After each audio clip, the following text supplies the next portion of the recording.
Good morning guys. ৰাতিপুৱা শুই উঠি ব্ৰাছডাল মুখত লৈ আগফালে চালোহি। আজি অলপ বতৰটো মুকলি কৰিছে, কাৰণ এইকেইদিন আমাৰ ইয়াত বহুত বেছি বৰষুণ দি আছিল। তাৰপাছত ধুনীয়াকৈ চাহটো খাই ল'লোঁ। চাহটো খাই লোৱাৰ পিছত এইফালে দেখিলোঁ হাজবেণ্ডৰ যাবলৈ হ'লে, ময়ো গেটখন গৈ খুলি দিলোঁ।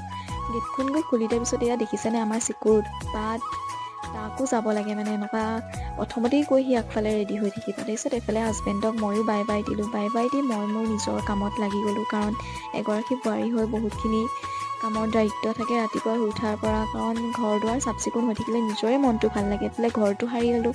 ঘৰটো সাৰাৰ পিছত ঘৰটো মুচি ল'লোঁ, কাৰণ আমাৰ কুকুৰকেইটাই মানে বহুত বেছি লেতেৰা কৰে, কাৰণ বাহিৰৰ পৰা বোকা আনি গোটেই আগফালৰ ৰুমটো মানে বোকা বোকা কৰি দিয়ে। এইফালে ঘৰ চৰ মুচি ফুলত পানী দি ল'লোঁ।